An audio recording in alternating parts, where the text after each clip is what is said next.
ஊராட்சித் துறைக்கு ரூபாய் 8.46 கோடி மதிப்பிலான 95 புதிய வாகன சேவைகளை தொடங்கி வைத்தார் முதலமைச்சர் மு க ஸ்டாலின். 9 ஊராட்சி ஒன்றிய அலுவலகங்களுக்கு புதிய கட்டிடங்கள், 21 மாவட்டங்களில் 400 வகுப்பறை கட்டிடங்கள் ஆகியவற்றை காணொலி காட்சி மூலம் சென்னை தலைமைச் செயலகத்தில் இருந்தபோது திறந்து வைத்தார்.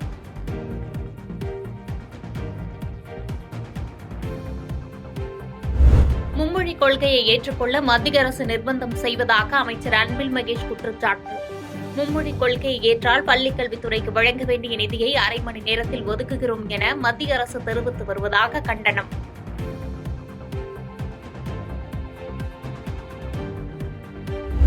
தமிழ்நாட்டில் முழுமையாக போதைப் பொருளை தடுக்க வேண்டும் என்பதே விடுதலை சிறுத்தைகள் கட்சியின் நிலைப்பாடு என்று தொல் திருமாவளவன் பேட்டி. பத்திரப்பதிவு துறையில் கட்டணம் உயர்வால் சாதாரண மக்கள் பாதிக்கப்படுவதாக கருத்து.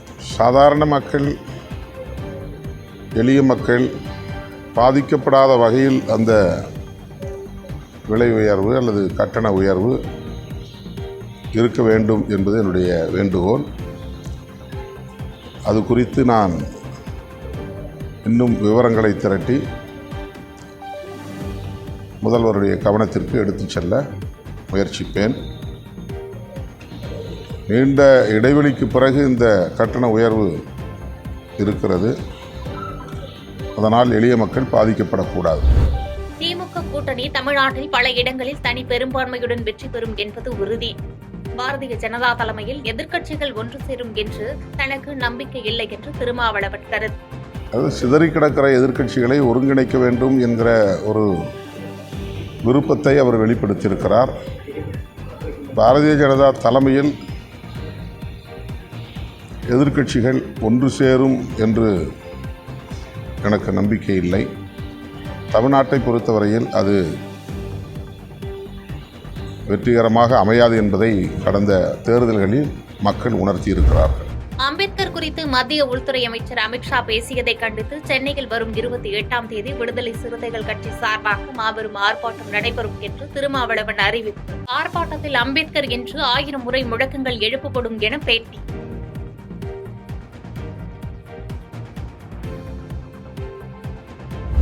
செங்கம் அருகே சாலை விபத்தில் உயிரிழந்தவர் மீது வழக்கு பதிவு செய்ததாக காவல்துறையை கண்டித்து உறவினர்கள் சாலை மறியல்.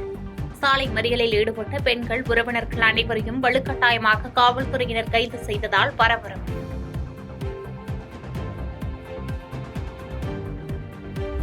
புஷ்பா 2 திரைப்பட வெளியீட்டின் போது பெண் ஒருவர் இறந்ததை கண்டித்து நடிகர் அல்லு அர்ஜுன் வீட்டின் மீது தாக்குதல் நடத்தியவர்களுக்கு ஜாமீன் வழங்கப்பட்டது.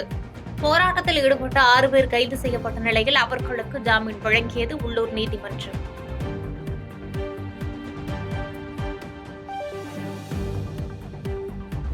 ஜம்மு காஷ்மீரின் பல்வேறு பகுதிகளில் -7 டிகிரி செல்சியஸ் வெப்பநிலை பதிவு.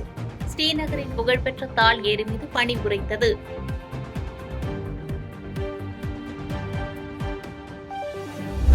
மத்திய மேற்கு வங்கக்கடலில் நிலவும் ஆழ்ந்த காற்றழுத்த தாழ்வு பகுதி. சென்னை, கடலூர், நாகை உள்ளிட்ட 7 துறைமுகங்களில் 3ஆம் எண் புயல் எச்சரிக்கை கூண்டு ஏற்றம்.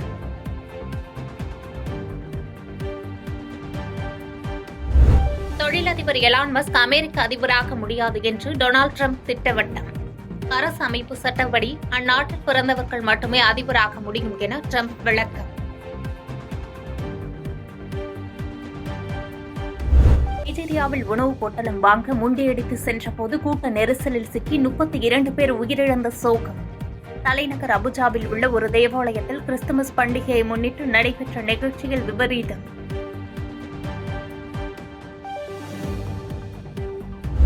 விவசாய நிலங்களை தொழிற்சாலைகளாக மாற்ற துடிக்கும் ஒருவர் அமைச்சரே கிடையாது என அன்புமணி விமர்சித்திருந்த விவகாரம். அன்பு சகோதரர் அன்புமணி என்ன கூறினாலும் கண்டிப்பாக மேல்மா பகுதியில் சிப்காட் அமைக்கப்படும் என அமைச்சர் ஏவவேலு பதிலடி.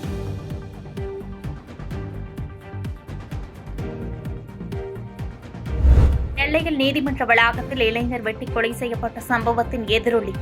தமிழக டிஜிபி உத்தரவின் பேரில் மயிலாடுதுறை ஒருங்கிணைந்த நீதிமன்றத்தில் பிஸ்டல் ஏந்திய ஆயுதப்படை எஸ்ஐ தலைமையில் துப்பாக்கி ஏந்தி 2 போலீசார் கூடுதல் பாதுகாப்பு.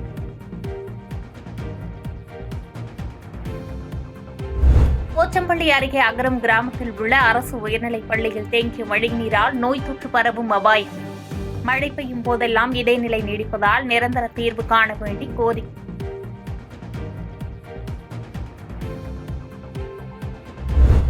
பண்ணையில் விளைவிக்கப்படும் பீட்ரூட் கிலோவிற்கு 60 முதல் 65 ரூபாய்க்கு வரை விற்பனை. பீட்ரூட் பயிரிட்டுள்ள விவசாயிகளுக்கு கூடுதல் லாபம் கிடைத்து வருவதால் விவசாயிகள் மகிழ்ச்சி.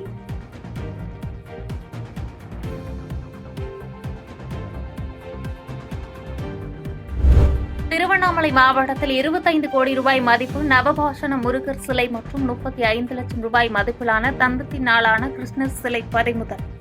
இருவரை கைது செய்து வனத்துறையினரிடம் ஒப்படைத்தது மத்திய வனவிலங்கு குற்றத்தடுப்பு பிரிவு.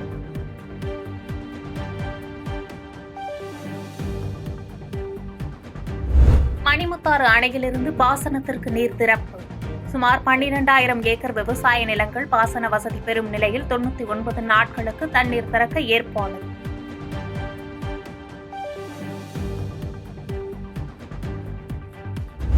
ஆண்டிப்பட்டி அருகே வாய்க்கால்பாறை கிராமத்தில் குடிநீர், கழிப்பறை, சாலை, சுற்றுச்சுவர் உள்ளிட்ட அடிப்படை வசதிகள் இல்லாமல் செயல்பட்டு வரும் அரசு பள்ளி மிகவும் மோசமான நிலையில் காணப்படும் ஆபத்தான மலைப்பாதை வழியாக நாள்தோறும் பள்ளிக்கு சென்று வரும் அரசு பள்ளி மாணவர்கள். வாய்க்காப்பாறை ஸ்கூலில் படிக்கிறோன்னா வண்டியிலேருந்து வரும்போது எங்களுக்குலாம் ரொம்ப டேமேஜ் ஆகுது. ஜல்லிக்கல்லாக இருக்கனால வண்டியெல்லாம் நல்லா பெரட்டி விட்டுரும்.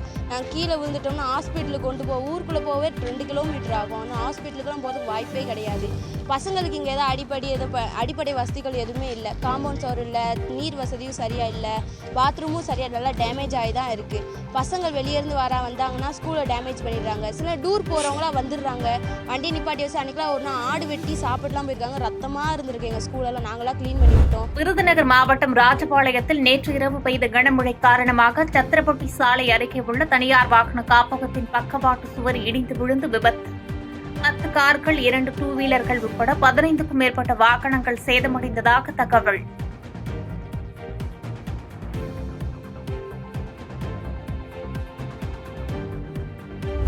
மத்திய மேற்கு மற்றும் அதனை ஒட்டிய தென்மேற்கு வங்கக்கடல் பகுதியில் நிலை கொண்டுள்ள ஆழ்ந்த காற்றழுத்த தாழ்வு பகுதி நாளை வட தமிழகம் மற்றும் தெற்கு ஆந்திர கடலோர பகுதிகளை நோக்கி நகரக்கூடும் என வானிலை மையம் தகவல்.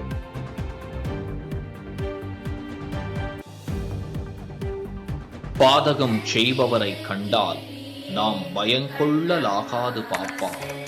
மோதி மிதித்து விடு பாப்பா, அவர் முகத்தில் உமிழ்ந்து விடு பாப்பா.